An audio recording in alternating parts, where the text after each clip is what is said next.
Halo, saya Iwan Pras. Izinkan kali ini saya membawakan puisi-puisi atau sajak-sajak karya penyair Subagio Sastrowardoyo, yang mana beliau adalah seorang penyair terkemuka di Indonesia yang sajak dan kumpulan sajaknya beberapa kali mendapat penghargaan.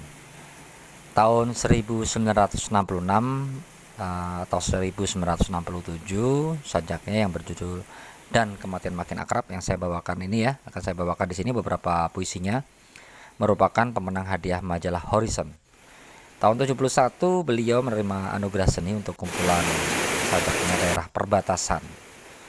Tahun 1991 Pak Subagio menerima hadiah sastra ASEAN, Asian Southeast Asian Nation Association of Southeast Asian Nation.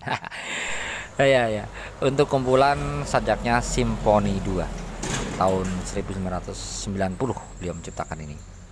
Ya, sajak-sajak yang dihimpun beliau dalam Dan Kematian Makin Akrab ini merupakan 100 pilihan sajak dalam rentang waktu 30 tahun lebih.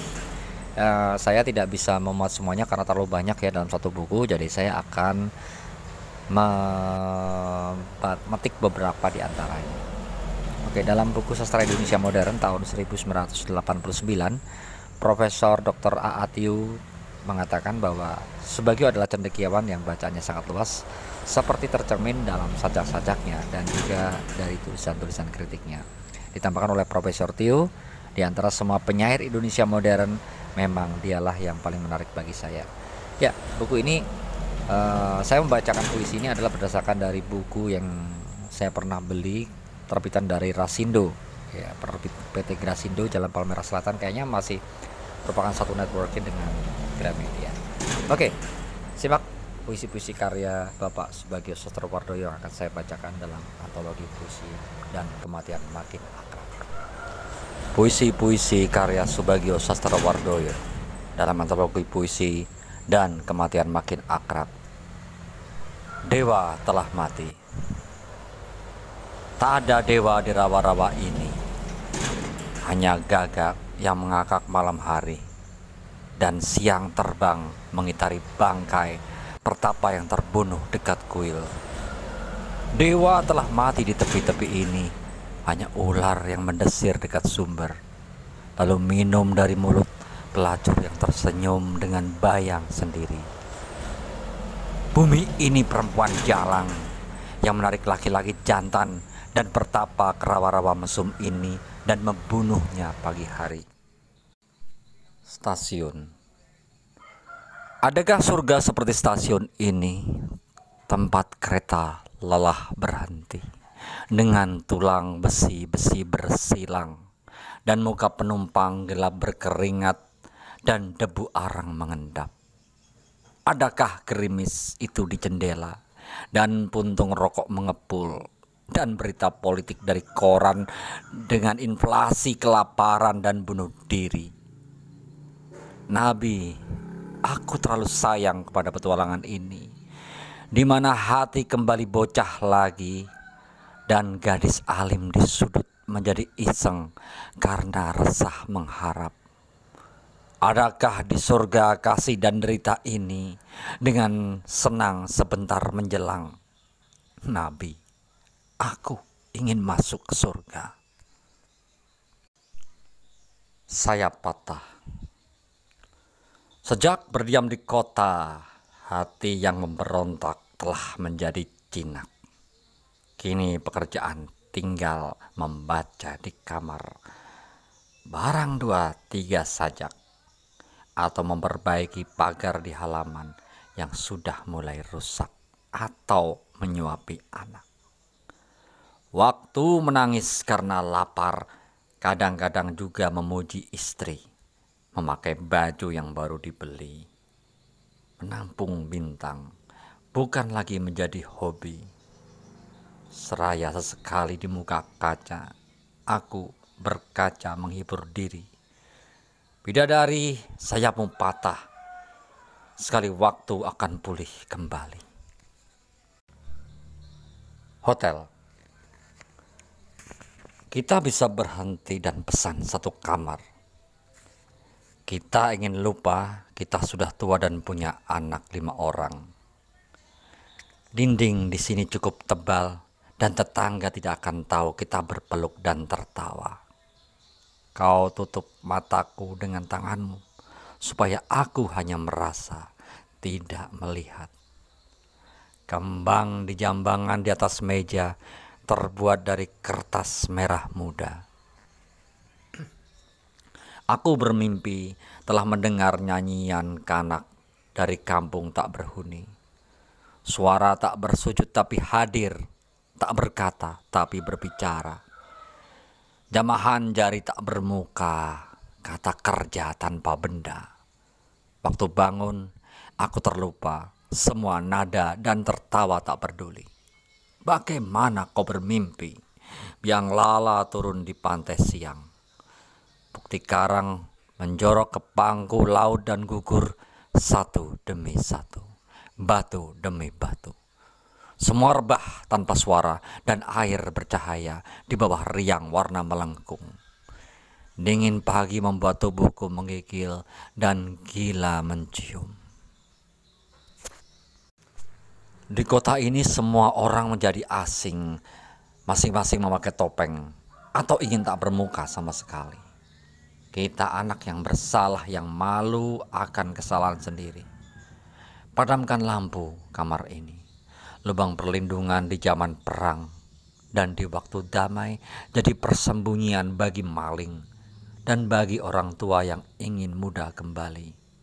Istriku, kau kini pacarku yang baru malam ini berdamping. Tunggu aku di kamar ini kalau aku sedang pergi. Kalau merasa sepi bisa baca buku atau duduk di jendela melihat kehidupan lewat tak berhenti. Tapi jangan bicara dengan orang tak dikenal dan meninggalkan aku seperti dulu lagi. Jangan lekas percaya kepada orang baru datang. Petualangan menghilangkan perasaan setia engkau janji. Kalau langit itu biru semua, akan biru bumi dan laut, mata dan rambut, juga cinta dan kata yang terkulum di mulut. Tapi matahari telah padam sejak semalam, dan badan kita terbaring di ranjang dalam kemelut kelam. Kita tidak akan berbicara tentang politik atau agama. Kita berbaring saja di dekam lampu kelam. Malam begitu dingin. Kau pakai selimutmu yang tebal dan omong-omong mengenai anak kita yang bersekolah. Tentang ketekunannya, tentang perjuangannya hendak mengerti. Pengetahuan kita yang dewasa. Apa yang kita tahu hanya setitik cahaya di atas hutan rahasia. Kita ingat orang tua, bapak dan ibu yang tak pernah tahu masing hati. Yang berpaling ke kubur tetap membisu. Dan kita sendiri, apa yang kita tahu? Tanganmu dingin di tanganku, berpeganglah erat, rasakanlah, hanya ini yang ku tahu, bahwa kau ada, hanya itu. Jangan kita cari tanah atau rumah, kita tidak bisa tinggal lama.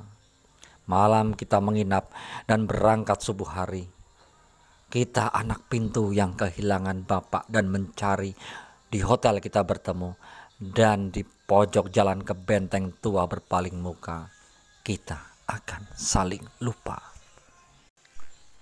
Di seberang mimpi. Di seberang mimpi dari gerak-gerikku. Aku tahu kau ingin mengajak berhubungan dan bicara. Tetapi kau seperti gagu. Bahasamu tak kutangkap sepatah kata, nampik berlinang mata. Sosok asing, tanda-tanda isyarat hanya dikenal orang yang satu dunia. Dari sini, getaran suara tidak mengalamatkan makna yang sama.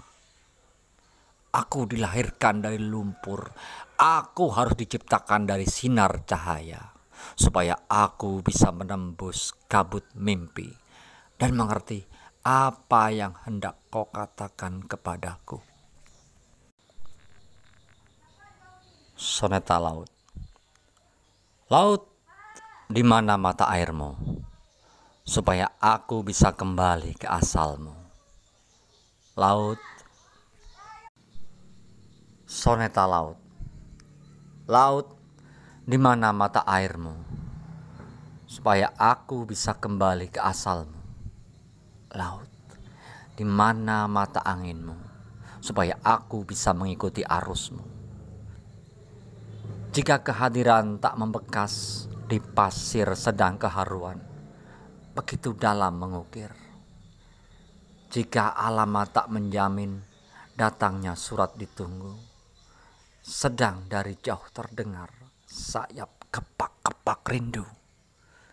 Aku ingin sendiri dengan laut, di mana kulontarkan cinta kelam, tenggelam dalam gelombang surut. Paskah di Kentucky Fried Chicken. Bagaimana akan makan ayam goreng ini kalau tiba-tiba aku melihat bayi menangis di gendongan karena lapar dan perempuan kurus mengorek sisa roti di tong sampah di muka restoran. Coca-Cola terasa sesat di tenggorokan ketika teringat kepada muka-muka ceking dirubung lalat hijau di gurun pasir. Kapan akan berakhir musim kemarau di sebelah selatan? Makhluk terkapar, mari potong-potonglah tubuhku dan nikmati dagingku, roti yang paling putih dan darahku, anggur yang paling murni, sampai tinggal hanya tulang belulangku yang lunglai terkulai di dahan.